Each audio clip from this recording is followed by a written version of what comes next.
Hey guys, John from the Blockade Runner here, and tonight we are playing Star Wars for the Famicom, and this game was never released in the United States. It's a Japanese exclusive game, and for our first, this is our first time streaming a game on Blockade Runner, and I just thought it'd be fun to go back and look at this game because it's one that I've always kind of thought was really cool. Ryan from Blockade Runner brought it over to my house a few years ago, and we played it on the Famicom, and it was just a really kind of strange and cool game that I didn't know about, and so I think it's fun in that regard. I think it's also fun in a similar sense to Super Star Wars, which a lot of us love, because it is more retro in its presentation and its gameplay style, and it takes some definite liberties with the Star Wars license. So I think that is that's fun for me.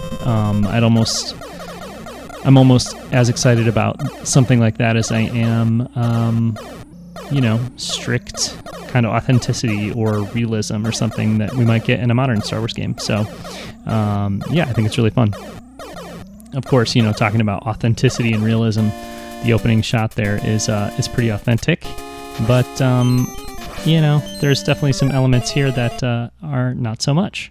So before we give too much away here, I'm going to go ahead and start the game. Now, there's a novice mission and a pro mission difficulty level. I am definitely going to go with the novice mission because the game is tough, even on novice. So, our opening kind of cinema is R2 and Luke and Leia in that iconic scene from the movie.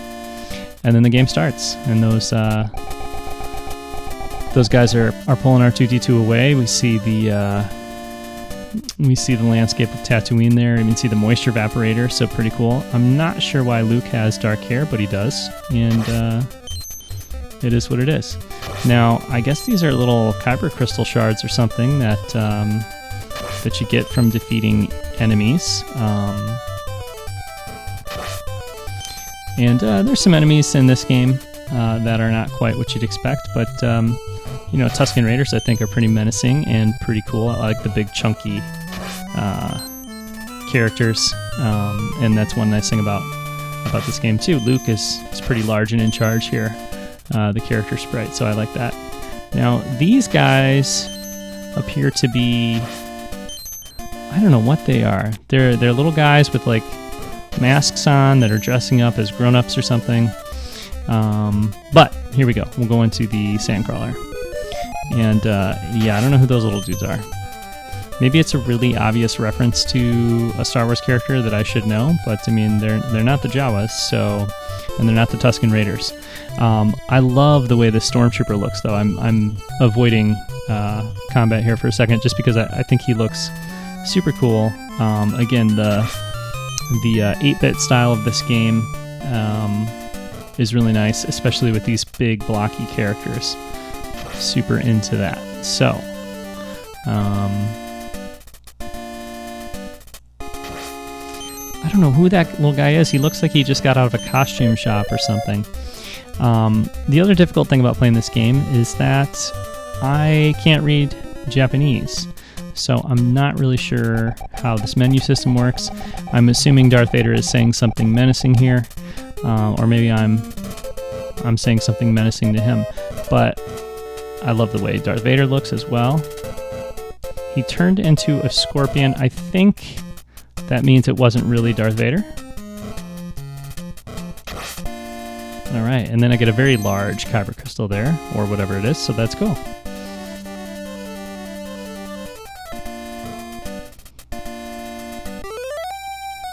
All right, so, Jawas and D2 are happy. They're bouncing up and down because I got rid of Vader for him, or the Vader imposter. Okay, now this is cool.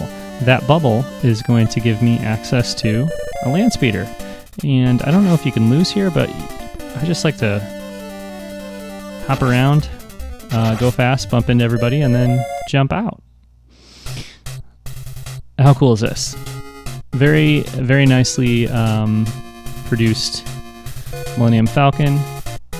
Okay, Obi-Wan's giving me some advice in a language I can't read, but I'm guessing he's telling me to to use the Force, which I'll do, of course. And here I am cruising in the Millennium Falcon. And now you got to get these guys really quickly or you're in trouble. Okay, see, now I'm in trouble. Yeah. It is possible, though, to get them as soon as they show up, to blast them. And, oh, I did it earlier, and it was... No! I did it earlier, and I was really successful, but you have to be super quick on the draw. Oh, my goodness.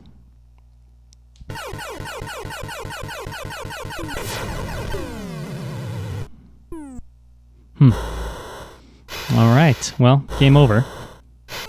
All right, so we're going to try this again and see if I can get a better result. We'll see. Like I said, I got really lucky earlier today, so it's a good thing I'm not streaming this. Because, see, there we go. Oh, okay. I got excited and caused a problem for myself. Okay. But yeah, you got to be quick.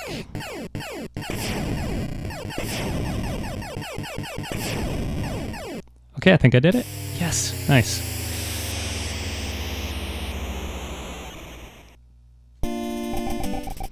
All right, and so here we are taking on these frogs in a blue cave. You know, I've seen A New Hope a couple of times, and as far as I remember, when you leave Tatooine, you try to go to Alderaan, and it's not there anymore, and you, or I guess Luke and Han, end up on the Death Star. So... not quite sure, like, is this meant to be Alderaan before it's destroyed? I don't know. But it's a cool environment. When you're playing games from this... Oh, no. Whoops.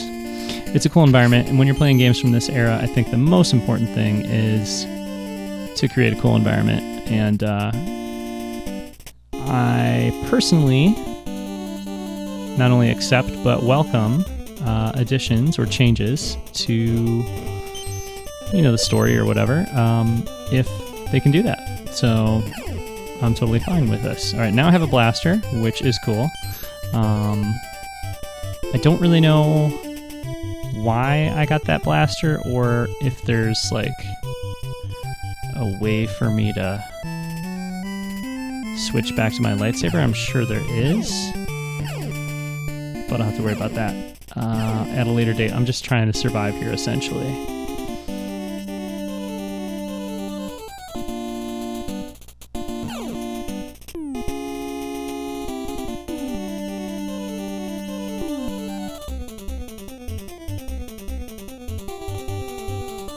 I feel like there's like an Egyptian kind of influence here, or flair, which I don't know what that would really reference from A New Hope necessarily, but it's cool. Okay.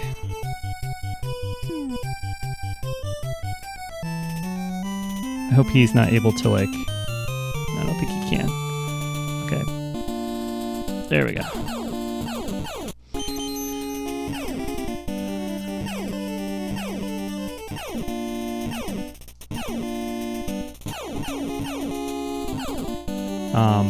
You know, I guess the blaster here is probably definitely more useful than the lightsaber, but not gonna lie, I thought it was more fun to use the lightsaber. Watch out, okay. I don't know what those dudes are. Are those like... I guess we have like dragons and lizards and... Oh, green bats. Well, it's disappointing. Although, I guess be careful what you wish for, because I have my lightsaber back, so that's cool. Okay, didn't know he could do that. Yeah. But the, okay, not cool. The Egyptian kind of influence here is interesting. I'm not on Tatooine anymore, although obviously we have like kind of, we've got lizards and dragon type creatures. It's maybe still kind of a deserty type thing, at least in terms of the aliens and stuff. So, and this is like, I'm sorry, I feel like I'm in a cave, kind of, obviously. So, okay.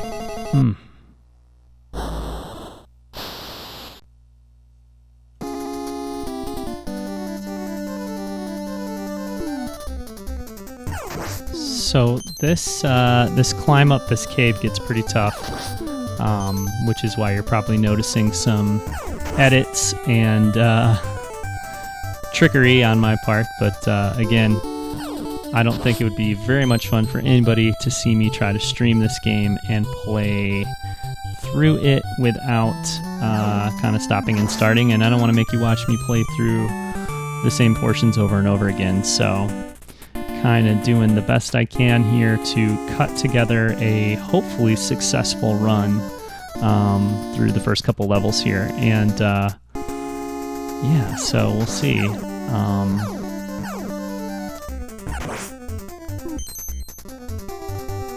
hope that guy can't. Okay. Not able to blast up. Ooh, okay, here we go. I love, I don't know, I love the, I guess I hesitate to say like mythic, but I feel like, you know, there was only so much the developers of this game could do in terms of staying true to the license and kind of like capturing exactly what the Star Wars films were, and I like the fact that they just kind of said, well, let's do our own thing a little bit. You know what I mean? Let's create this sort of like, this almost reminds me of something out of a Zelda game or something, almost, you know, more straight fantasy with the stone. Oh god, with the stones and the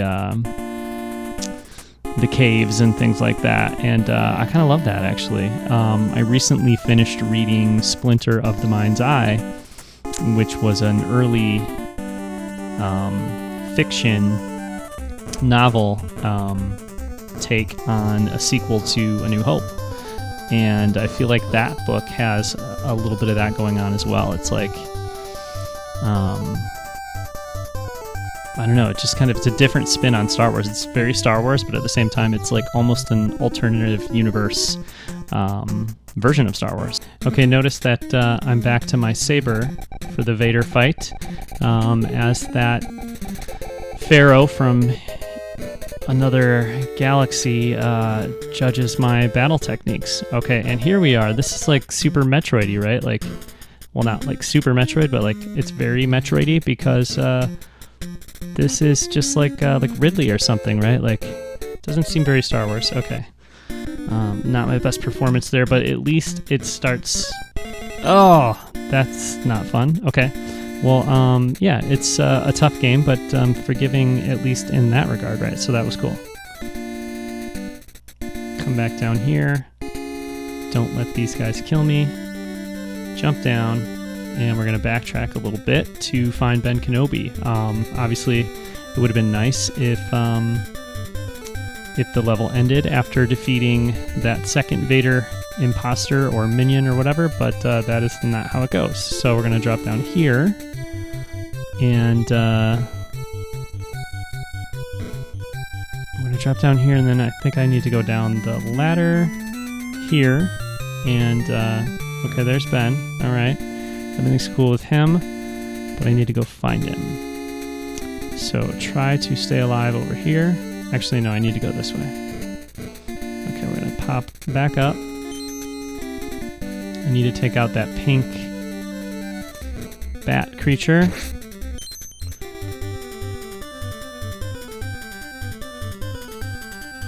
And then this is where things get really ridiculous. So you're going to see me probably trying to do this successfully many, many times, but we'll see what we can do. So it took a lot of experimentation to understand what these things did and how to activate them, but I think I need to use this wing,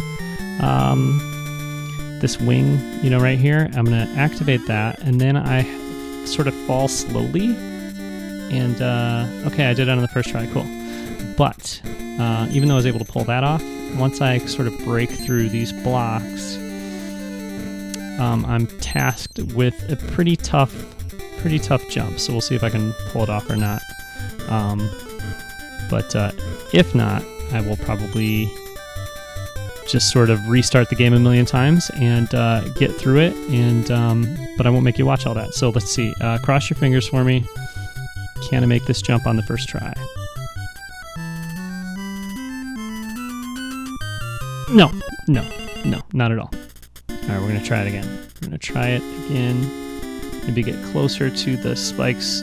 Okay, I can't believe that worked, but it did. So awesome. All right, and Ben Kenobi. I wish I knew what that text said, but isn't it heartwarming to see them embrace? I feel like you'd see them start spinning around together with both hands clasped, but we'll see. All right, so now I get another speeder, another land speeder. But here I think I need to be careful. Oh, see that jump didn't. All right, time to jump in another land speeder and make some really tough jumps here. You have to time these just right. That part's tough, but then, yeah, see, this is brutal. If you lose your land speeder to that stormtrooper, the rest of this becomes considerably more difficult. So we'll see if I'm able to pull it off. I'm thinking no. I'm thinking I'm not going to be able to pull it off, but we'll see.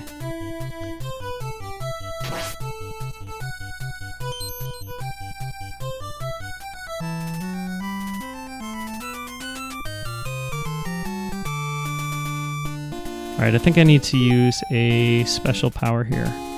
And I'm hoping that if I make Luke run a little more quickly, he'll jump a little more efficiently, and it seemed to work. And yeah, they seem to be spread out in just the right way to make that work. So if I can get past these guys. Oh, that looks like a free life, I'm thinking, down there, so but I'm not going to be able to get to it. We'll see. I really just kind of want this level to end right now, I'm not going to lie, because it's been a lot to get here. And I feel like I only have one life left, and I feel like something really silly is going to happen, like one of these little guys is going to kill me because I get trapped under here trying to get that free life, which I can't get to. But it's just a lot of pressure, okay? But I think, yeah, I got it. These enemies are always tough. They're not tough, but they're just scary because one wrong move. Okay, is the level over? Whew, all right.